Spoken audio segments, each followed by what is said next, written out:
Well, welcome to June. We are officially in the summer season. I am Gigi of Jax, the team lead of Jax Home Squad, brokered by Real Brokerage. Let's hop right in. I want to introduce you to our team. Myself, Gigi, the team lead, and my business partner, Naomi Dunham, who is also a well known agent in the area. She brings with us a love for interior design, an extreme amount of attention to detail, and a extensive experience background in sales and marketing. So you are getting two agents for the price of one. Let's talk about supply and demand.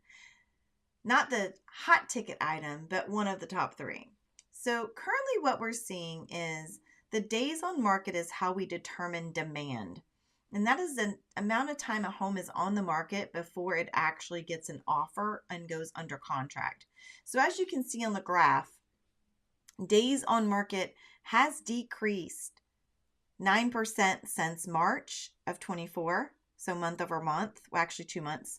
And then if we go year over year, we've seen a 30% decrease.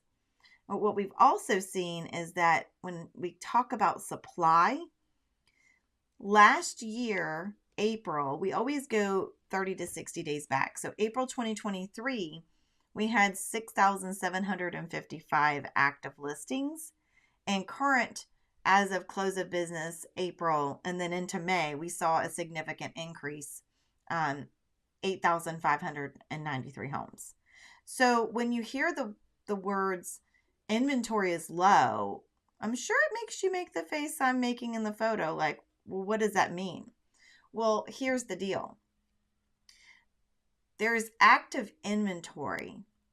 The problem we're seeing is there's not enough new inventory coming on the market. So what we're seeing is homes are on the market and they're sitting a little bit longer, and we don't have as many new homes coming into the marketplace to give us enough supply to cover the demand. Currently, we're sitting at about 3 months of active inventory, meaning it would take us about 3 months to sell those homes in the event that no other homes came onto the market. And so when we look at that, we're looking at where is the leverage?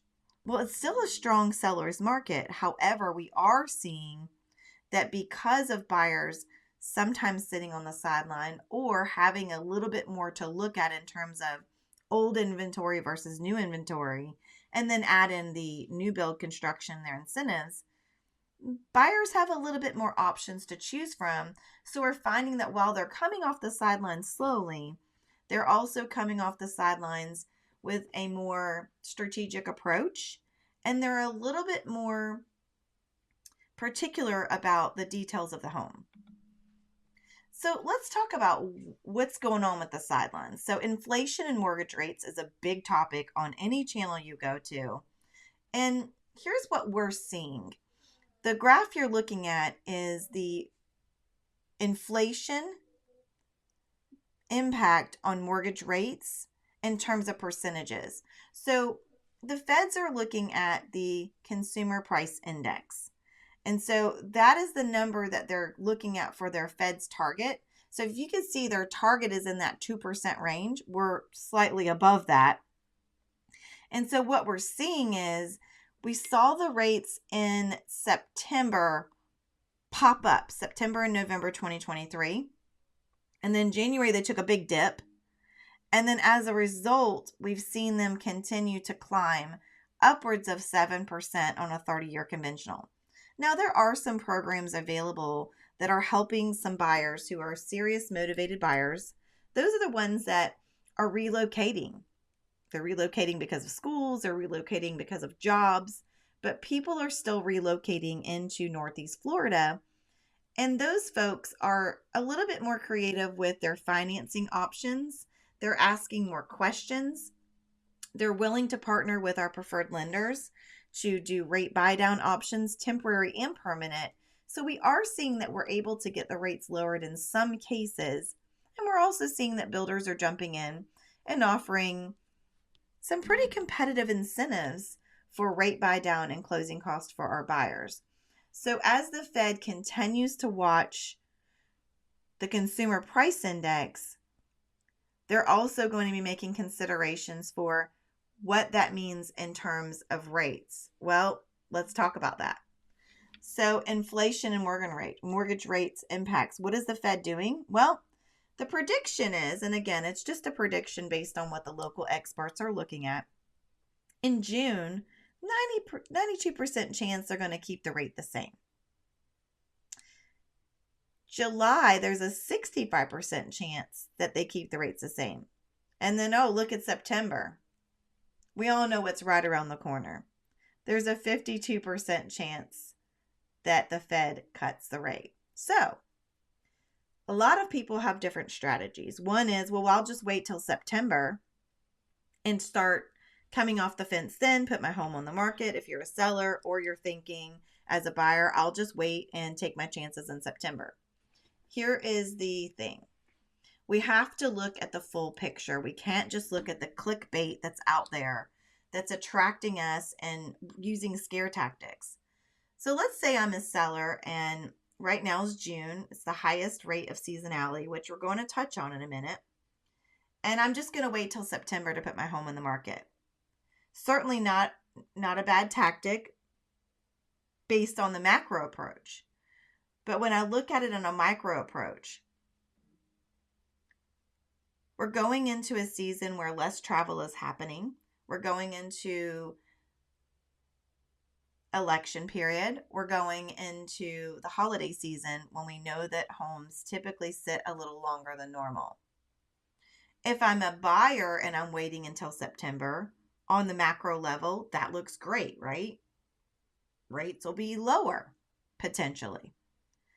But that also means competition and demand, we're going to see an increase. There's going to be more buyers per house versus what we're currently seeing. So we could get back into multiple offer situations. So when you're looking at when is the right time to purchase and when is the right time to sell, the right time is when you're ready and able and have the motivation to do so. We really shouldn't let rates determine when we make purchases, because on the backside of a lower rate, we just saw that there could be increased demand or decreased demand depending on when you price your home. So let me show you what I'm talking about. Seasonality is a regular repeating pattern that happens each year. It's the seasons of the year, right? So we know in the winter it's going to be cold, in the summer it's going to be hot. And in our case, in Northeast Florida, I think one day last week we saw an index of 124 degrees. Holy Hannah. So what is seasonality's impact on active listings? Well, as you look at the months of January to May, you see that active listings are moving up rapidly and more rapidly than what we typically see. And then as we start to follow the curve down to December, we start to see that decrease in active listings, meaning less homes are typically going on the market. And as a direct result, we're seeing less closings on homes towards the end of the year, bleeding into the first of the next year. And so it's very important that when we're looking at homes, we have to look at active listings. So let's look at April for an example.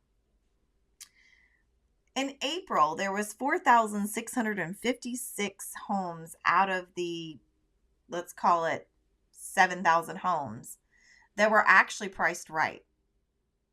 And what that means is 41% of those active listings are stale. And it was the same in March, meaning that they weren't priced right, so they're sitting longer. And when I say priced right, I mean in alignment with what the market depicts as right value. We can put a home on the market for whatever price we want.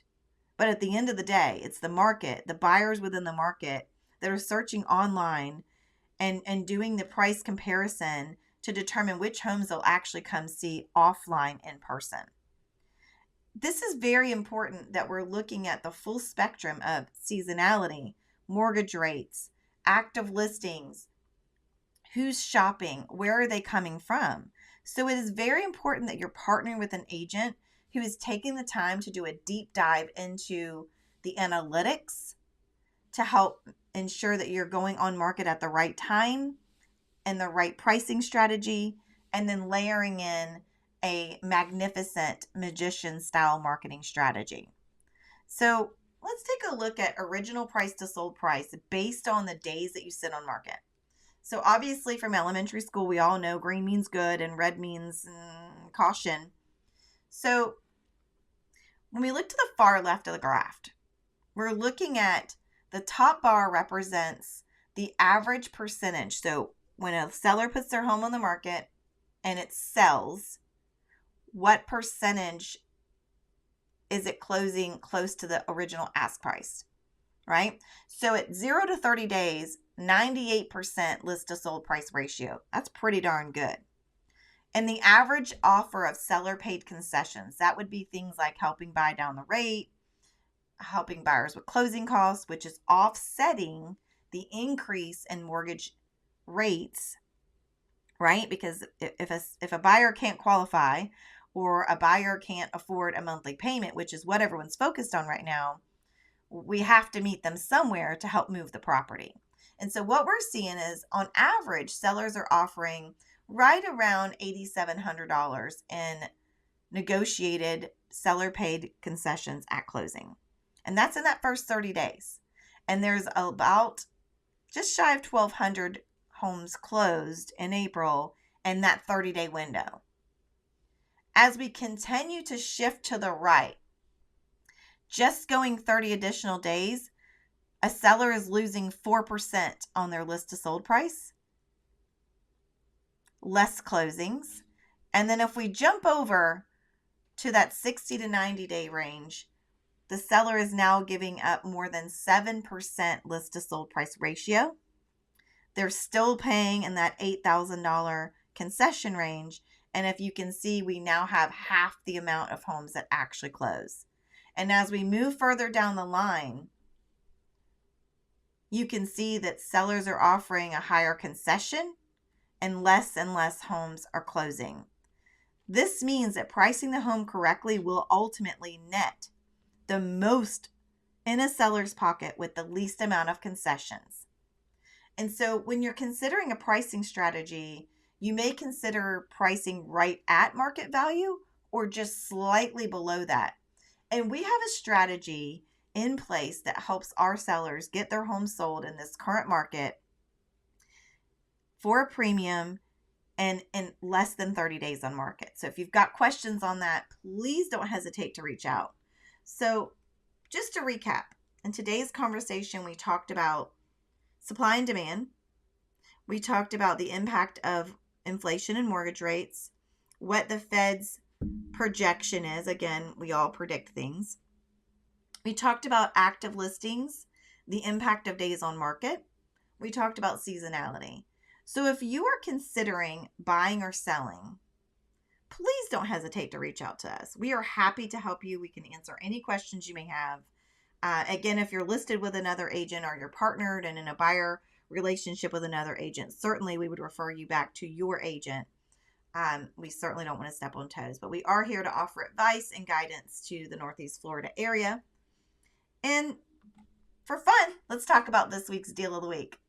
It is a Julington Creek home right here in our neighborhood. It's 4 bedrooms, 2 bath, plus a home office. Just over 2,500 square feet, built in 2004, sits on that beautiful lake. And these homeowners are motivated to sell, and they've done all the big ticket items. You've got a brand new roof, water heater in 2024, HVAC replaced in 2022, a 3-car garage. Offer price is $579,900. And just remember, last week's deal of the week went under contract in just 3 days with multiple offers. So don't sleep on this one. If you are interested in making a move, or maybe you know someone you'd love to have as a neighbor, reach out to me and I'll get you the rest of the details and schedule a private tour.